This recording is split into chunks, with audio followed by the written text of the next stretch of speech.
Today is a remarkable occasion, and it's a completely historic occasion. The people we have here are from Ngati Tumatakokiri. These people here are the direct descendants of the people that Abel Tasman met. Abel Tasman was from a town in Holland called Grotgast, and these people are from Grotgast.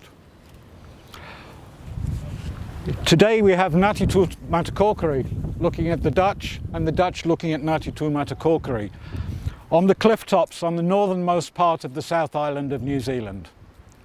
This has only ever happened once before, and it happened 375 years ago on this day, December the 17th, 1642.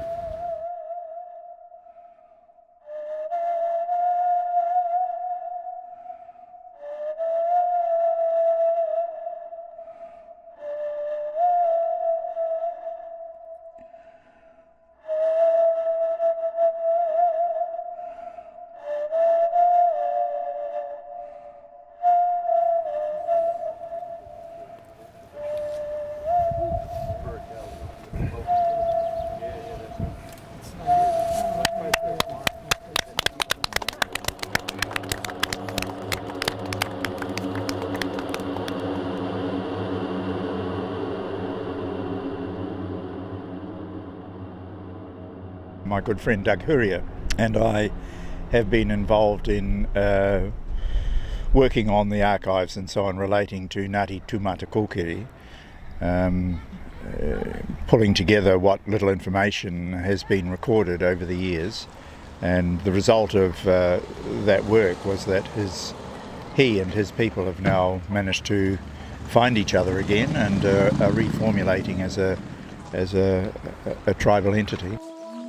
For the people of Golden Bay, and especially Manawhenua ki Mohua, it's about being inclusive and including Tumatakokiri, because actually history is history. No one can change the history, but we can surely look at where we go to from here. The porphyry and the hospitality, it's like saying it's okay.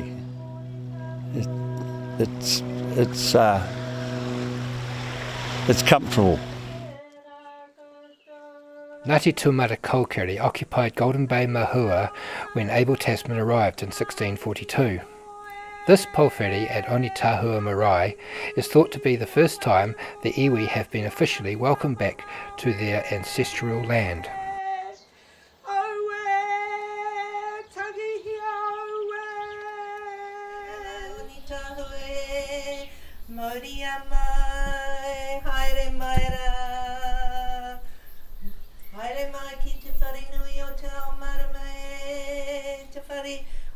Ngati Tumatakokiri, Ngati haere maira, noi maira.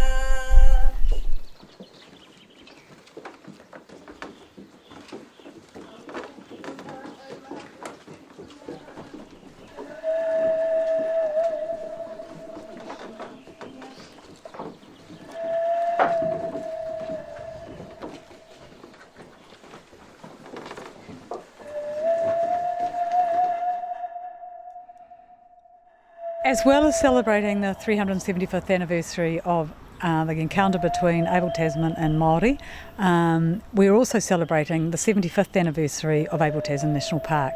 Perrine Moncrief was an incredible conservationist. Parks are established because of the efforts of the people. Perrine Moncrief mobilised the public. She lobbied politicians, and the park was established in 1942. The core of the park has since been expanded, and now with community input, with groups like Project Divine, which has been working on banana passion fruit, old man's beard, removing those smothering threats to our forest, with the work of the Project Janzoon and the Janzoon Trust, and their work to reduce predator numbers. We want to make sure that the forests of the park thrive and that the manu, the bird life, also thrive. Planning's everything, of course, because then you can actually relax on the day a little bit. I think today has really brought that home to me, and how important it is to get the right people working together as a team, and to me it just really gelled. This exhibition already had been made for the Wooden Boat Show in Tasmania in Hobart, February. They had a huge celebration there. In fact, a little bit like what we are doing here, but we were a little bit earlier on the occasion. A Dutch historian, Karen Merrick, she took the initiative to curate this whole exhibition, to find all the sources and beautiful material that's used here. And when I heard about it, I'm connected to the Dutch Museum in Foxton in New Zealand. We were working about Abel Tasman, and I heard about the exhibition, and I thought, well, that's typically something that's just too bad if it would just be there in Hobart. And it has to do with the three countries, in fact, with the Netherlands, with Tasmania, and New Zealand. If you compare the 375th celebrations with the 350th, you would have noted a substantive greater involvement of Māori. That's appropriate, that's part of the cultural journey that New Zealand's on. What we call manaki, and looking after the people that come, and irrespective of what race, creed, colour they are, we look after and try and cater for everyone, and that's the backbone of the marae, really. So it's something that just happens naturally for us to look after the people. We feel very welcome, we feel our friendship, and I think that's the only basis one can have. Manawhenua ki Mohua's kakaranga called the official party onto the Onetahua Marae for the second pulwheri of the day.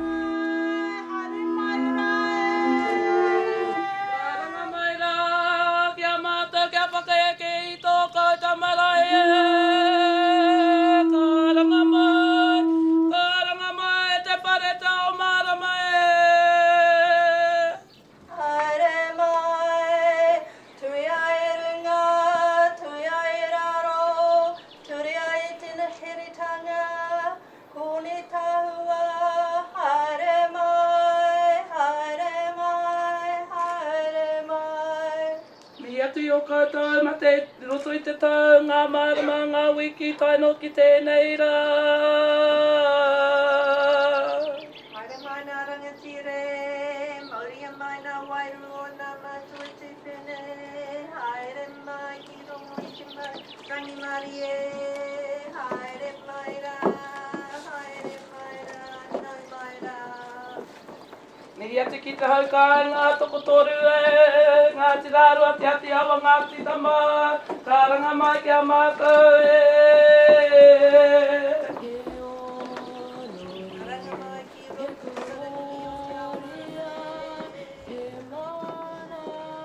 I mean, there are not many events that you can celebrate 375 years in New Zealand. Iwi can, but certainly not from a European perspective. So this is really unique. This is the first time that Europeans connected to Aotearoa, and so nice to be along here and to know that it was in my electorate, I guess. So, you know, many reasons to celebrate, and I guess to build the cultural connections between the Netherlands and New Zealand, you know, is another positive for us. Te atua, te piringa, te kai whakaoranga, nā mene.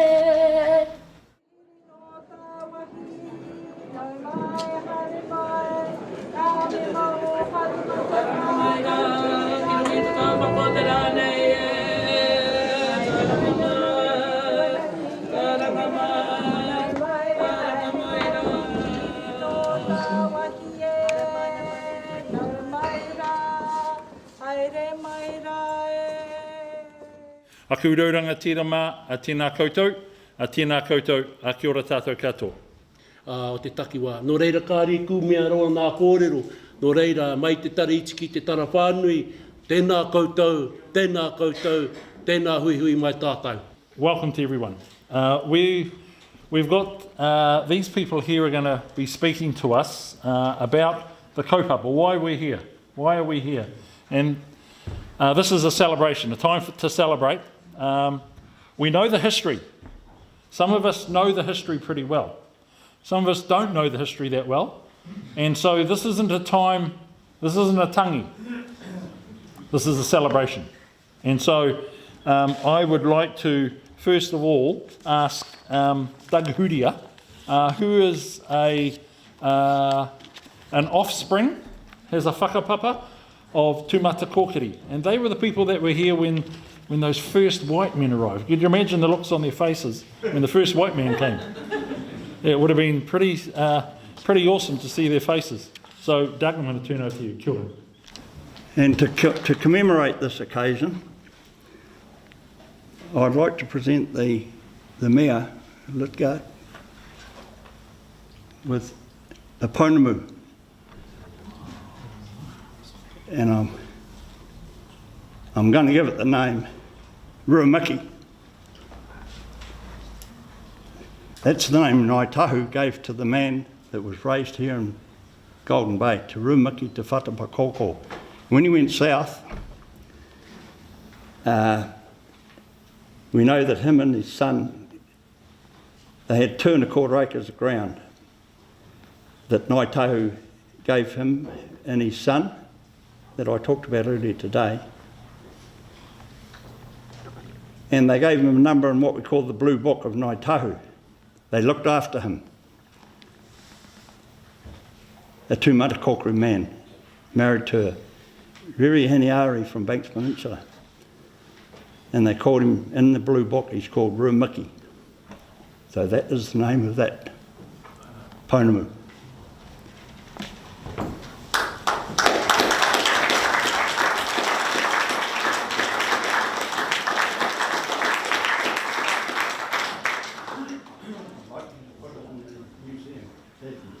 I would say so, and I promise you. The chairman of the Abel Tasman Museum in Grootegast is present and has said, I promise you it will get a nice place, Harke Bosma, in the museum. It will, yes. Thank you. And I would like to acknowledge and say thank you to Barney, to Rory, to John, and the other iwi that we have here, and acknowledge Manawhenua ki Mohua, who have actually helped with putting on this aspect of the celebration that we have today. And what a wonderful piece of greenstone or pounamu that you have here. I hope you have a airline that is supportive and aren't thinking of excess baggage at all.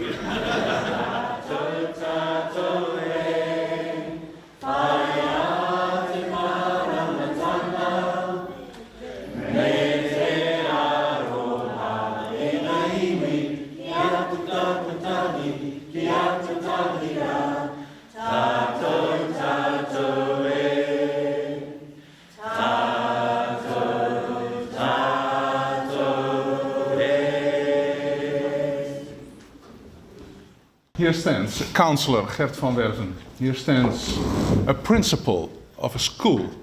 And it's not by coincidence that he's part of the delegation, because we want to make some connection also on the educational level. Gert van Dijken. Then, you saw him already. Harke Bosma, he is the chairman of the Abel Tasman Museum we have in our village. Harke. Then we have Natasha Lubbers. She is the project manager in Grootegast. And one of the projects is this trip. Natasha. And next to her stands Mira Eken. She's also a councillor. And let me say a few words to you, if you allow me. 375 years after the first visit of Abel Tasman to your country. It feels very emotional today to stand in that heritage. It feels very emotional, and we had a meeting before to shake hands with you, sir.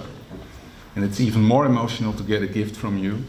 It means a lot to us, and we'll give it a very, very special place in our museum. Thank you very much for that. Abel Tasman may have been the first Dutchman to come here, but he was certainly not the last.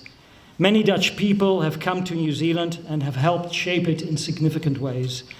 Their contribution to this, their new home, is showcased in a new community centre in Foxton, Manawhenua district, which opened just 4 weeks ago.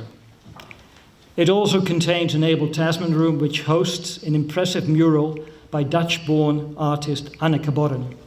And the mural consists of more than 60 Delft blue tiles and depicts that very first encounter between Maori and Europeans 375 years ago.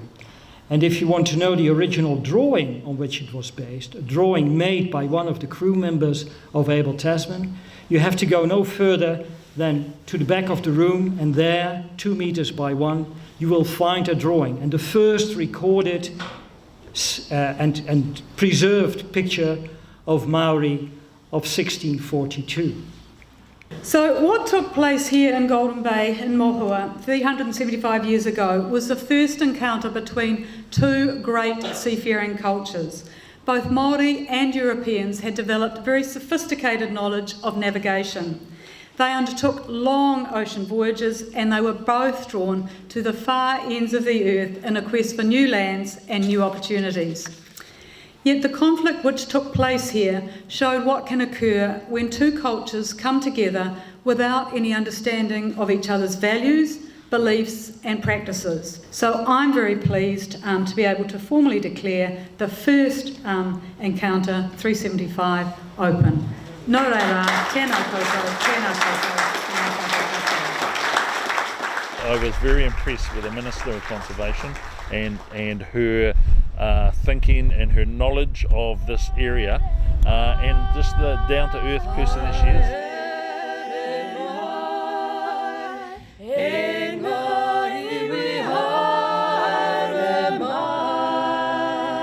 Penny Griffiths, this is your day. This is your event that you've organised, and it's probably the biggest event you've ever organised. And it's fantastic. You've done such a good job. Well done. Well, as I said on stage, this has just been an amazing group of people to work with. And yes, it does. It feels hugely successful. And I actually felt quite relaxed all day because we had been such a great team planning it and working together. And today, though, in the hall was pretty massive. But here we are, it's done, and it's a beautiful Golden Bay evening, just the same as Abel Tasman had when he sailed in on the 18th.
As Dutch ambassador, I'm here at the Abel Tasman Memorial because it signifies a high point in Dutch history.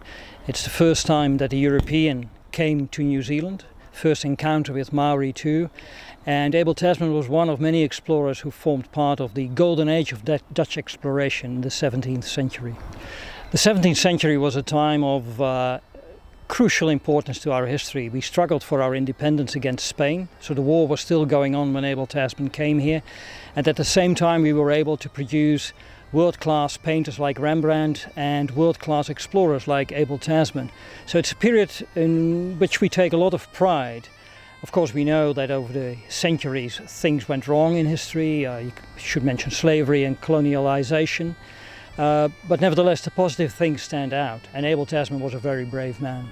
But now, 375 years later, the important thing of the commemoration is that the descendants of Ngati Tumatakokiri are here too. They want to be involved because this is about harmony, about friendship. And the local iwi, who came in after Abel Tasman's encounter, also want to be involved. So that is my big thing for these commemorations, the coming together of two peoples. But the monument had nothing about us. We are people and we ain't going away. We'll always be here.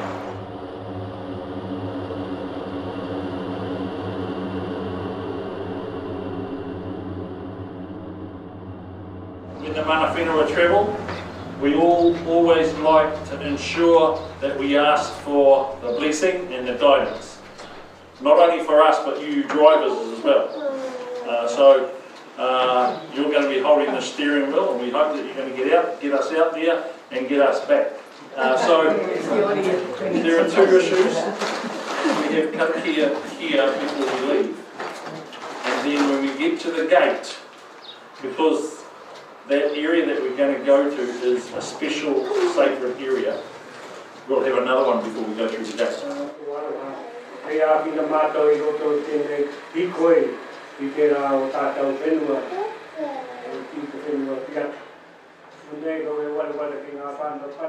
So for us, there is a lot of history here. A lot of history along the coastline, because this used to be State Highway number 1. Because there was no other way. You couldn't take a bus like we're in. Actually, I think we're lazy. And so our ancestors, they would walk. For those of us from New Zealand, we know where Te Rering o Wairua is. Well, this is ours for the South Island. This is the place where the spirits go. Continue on up north and through. And so they're carried, the spirits are carried by the kotuku, which is the white heron.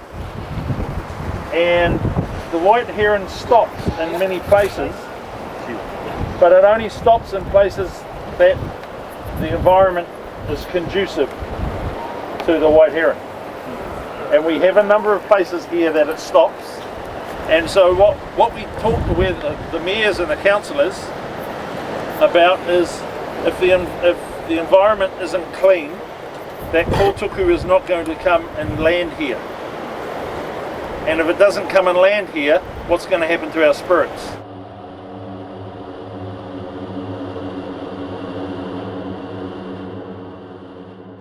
That morning, the Ngati Tumatakokiri were arranged along the hilltops in both directions here. And at dawn, they were waiting and they were ready. And they were looking out to sea.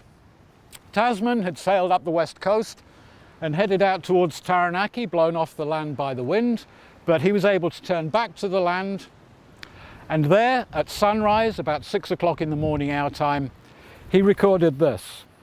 'S morgens, bij het opgaan van de zon, waren we ongeveer een mijl. In the morning, with the rising of the sun, in a number of places we saw smoke rising from where the inhabitants made fire.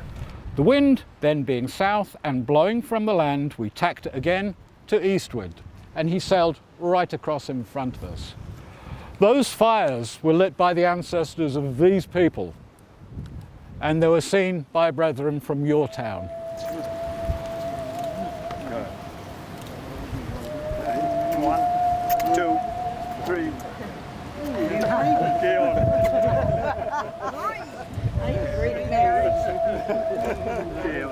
Thank you, Dave. Yeah, that was very good. Yeah. No, you're welcome. Thank you well. Wow. Thank you very much. Special moment for us. Thank you. Thank you. That had only happened once ever before, 375 years ago on that day, on that moment. Christine. Koutou katoa kei te mehi hoki kia koutou. Nau mai haere mai. Nau mai haere mai ki te wahi tapu. Anō reira tēnā koutou, kia ra tātou katoa.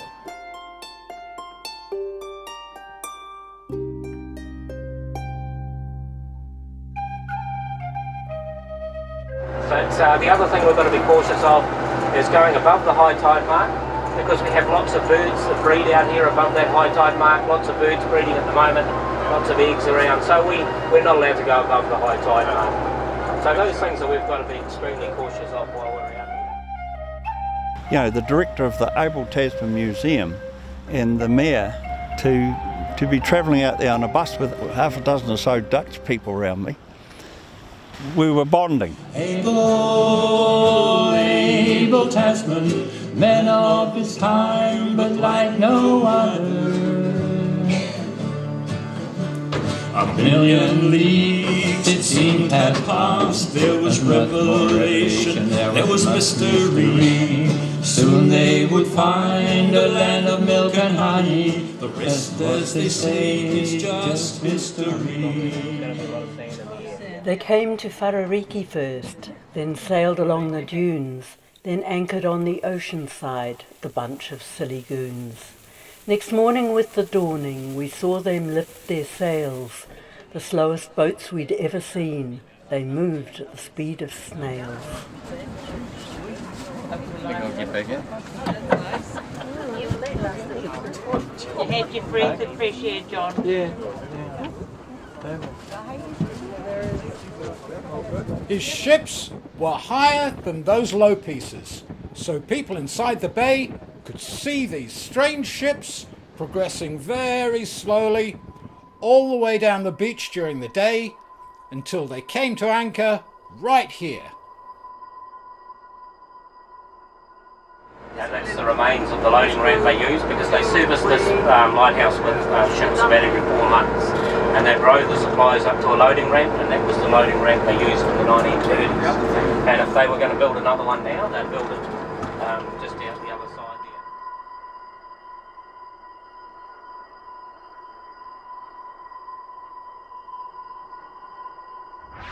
there. They must have been really shocked at the fact that they'd never seen a sailing ship before. They'd never seen a white person before. It must have been just incredible, and I would have thought it's just like the man from the moon arriving today, perhaps. That's what our ancestors done, you know, Tumatakokiri and the Dutch, and, you know, we're there experiencing it. That was a real special moment, that was. It's good to experience with different people and different cultures. I'd love to know more of the story from the Tumatakokiri, but no written words, so it got a bit lost in translation somewhere along the line, and we don't know much about it from their perspective. We've got to really get in there and grab what's left, especially with these elders, because they're the ones that have got all the knowledge. This the Tainui Taranaki came down the west coast in 1820. They settled, we are the tangata whenua. No longer, and I'm very thankful to Tumatakokiri because we are here today because they have a history as well. Well, I know that 9 generations ago, the Taranaki fishing fleet got blown into here by a big northern gale. Kuki Tapu, the man's name was Tiko Heta, and he was taken by the Tumatakokiri woman over here. He was the sole survivor, brought him back to life, and their grandson was my great grandfather.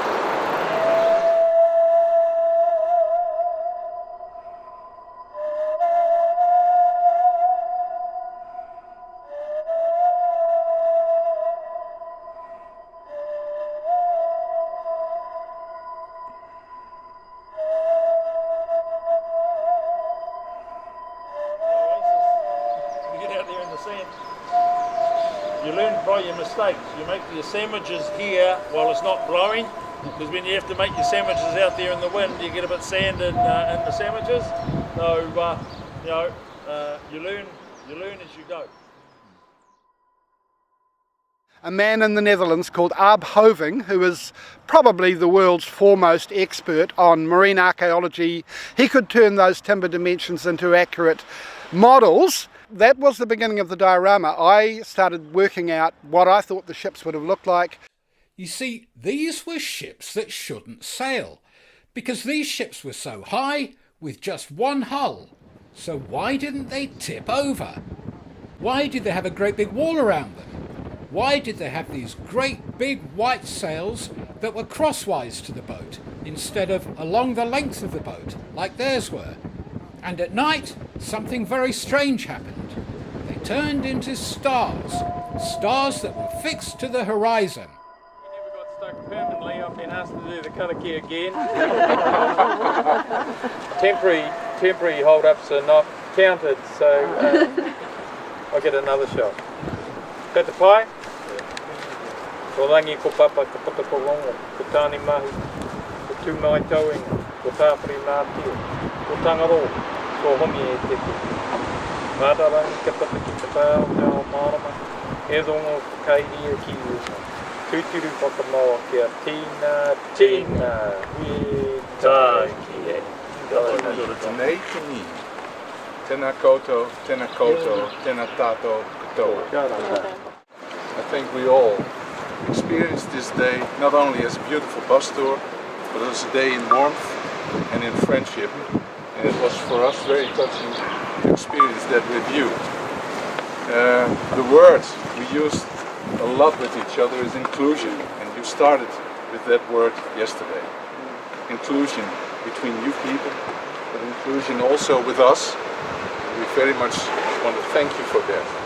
And there is for me one special moment we talked about also in the bus, that you, thinking about inclusion, really pointed out the children yesterday in the commemoration we had there, saying those are the children, the leaders of the future, and we have to give them the space also. That was a very special moment also to us, and we want to thank you for that.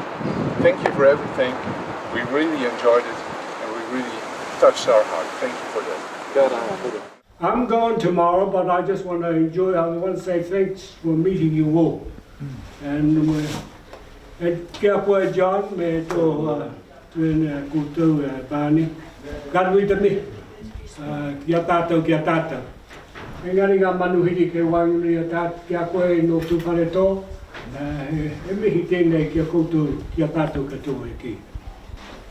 Thank you, Rory, for coming over here and supporting us. And Barney, it's Barney's always such a huge help to us. You know, we're all on this waka together, and none of us are going away. So the sooner we get on and paddle in the same direction, the better. And for us, it is really rewarding because when you come from where we have come from, and nobody was very interested in knowing about anything Māori. That was when I went to school. We never learned a thing about New Zealand. We learned about Scotland, Ireland, everywhere else around the world, but nothing about New Zealand.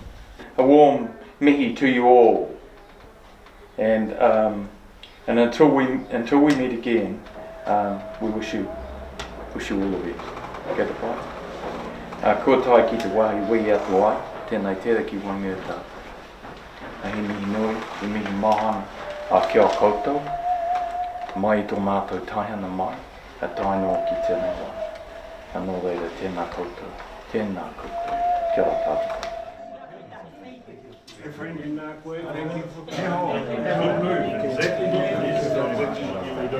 you for coming.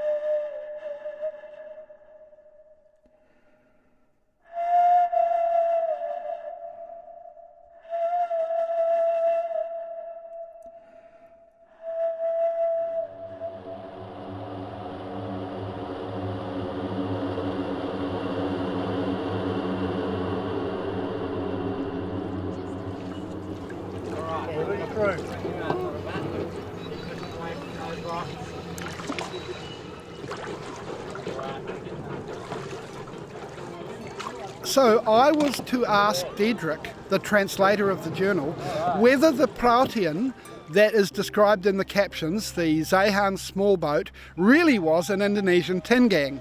So then we knew that we were dealing with not a rowing boat, but a Dutch small transport boat that was actually an Indonesian style paddled vessel. And that really put the cat among the pigeons. Richard Kempton is the mayor of the Tasman District Council. I'm sure many of you will know. So can we give him a massive clap?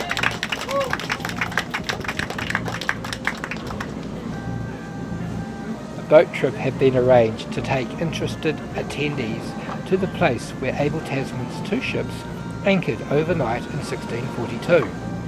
This point, calculated from Abel Tasman's journal, is approximately 7 kilometres out from Tarakoi Harbour. With the aid of GPS navigation, skipper Tony Nichols was able to take passengers to the exact location. Do you see a round-looking island? That's Taupo Point, and that is where the Ngati Tumatakokiri were assembled, and on the top of there was their lookout and pa. So from that lookout, they were looking at right here. Just after midday, 2 small boats were put out from the Heemskerk and Zeehaen, and these boats were to come to the shore to look for a good watering place, and they put their anchors down right here. And his 2 small boats are halfway to the land over there. From Taupo Point, out come 2 boats to meet him. They come out to meet the small boats. At this stage, it's quite late in the day, it's sunset. And the 2 small boats, seeing the waka coming towards them, go, "We don't like the look of this very much." And they come back to the Heemskerk and the Zeehaen quite quickly. And they're followed by the 2 waka. The 2 waka continue right up to where we are here. The men in the 2 prows began to call out to us in the rough, hollow voice, but we could not understand a word of what they said. We, however, called out to them in answer, upon which they repeated their cries several times, but came no nearer than a stone shot. Ze bliezen ook menigmaal op een instrument dat een geluid gaf. Twice they blew an instrument that made a sound like a trumpet. We then ordered one of our sailors, who had some knowledge of trumpet blowing, to play them some tunes in answer.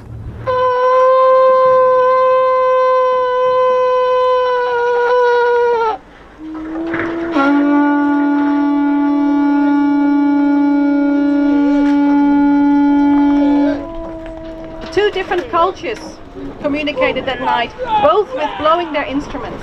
And it was a classic example of intercultural miscommunication. Hearing the Māori blowing their instruments, the Dutch interpreted that as a greeting and blew their trumpets in response. However, in Māori custom, when another party trumpets back, it means they are answering a challenge to fight. After this had been repeated several times on both sides, and as it was getting more and more dark, those in the native prows at last ceased and paddled off. For more security and to be on guard against all accidents, we ordered our men to keep double watches, as we are wont to do when out at sea, and to keep in readiness all necessaries of war, such as muskets, pikes and cutlasses. We cleaned the guns in the upper oarloop and placed them again, in order to prevent surprises, and to be able to defend ourselves if these people should happen to attempt anything against us. Now, all of that happened right here, and most of that happened in darkness.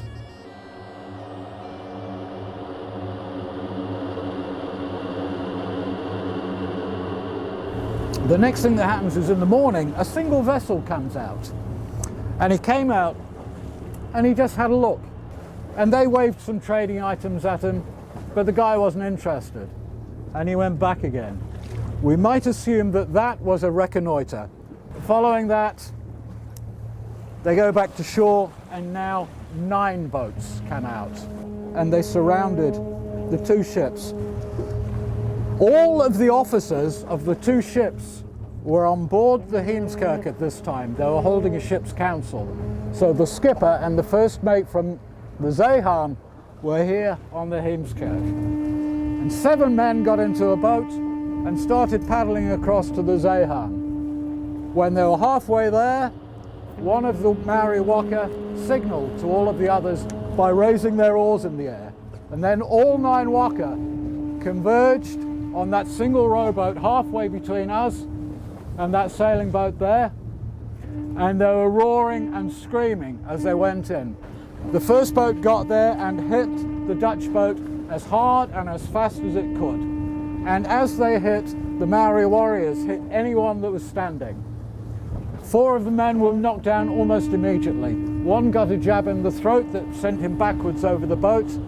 The 3 that hadn't been hit dived in the water to escape the fray and started swimming back towards the Heemskerk. There was 1 body that was lying in the water, was taken. We don't know if this one was alive or dead. He was taken into one of the waka, and then all of the waka immediately, very quickly, started going back towards Taupo Point, such that when Tasman fired his cannons, they were already out of range. At that point, from the Heemskerk, they put out the pinnace to go and pick up the survivors and go and rescue the little boat and bring it back. And at that point, we weighed anchor and saw 22 boats near the land. 11 of those were crawling with people and heading our way. And they put the sails up, lifted the anchors, and they headed out this direction. And now 22 waka appear on the water here and start chasing the Heemskerk and the Zeehaen out of the bay. And they followed until the Heemskerk and the Zeehaen were completely out of Golden Bay and sailing into open ocean. And only then did they turn around and make their way back. 2 of them putting up sails, and they actually sailed back here. So that's what happened on that day. Wow. Wow. It's like a movie. Great story. Thank you.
A team of people which has changed in number and responsibility from time to time, but we have met very regularly since April this year, so the events have really been shaped over 8 months.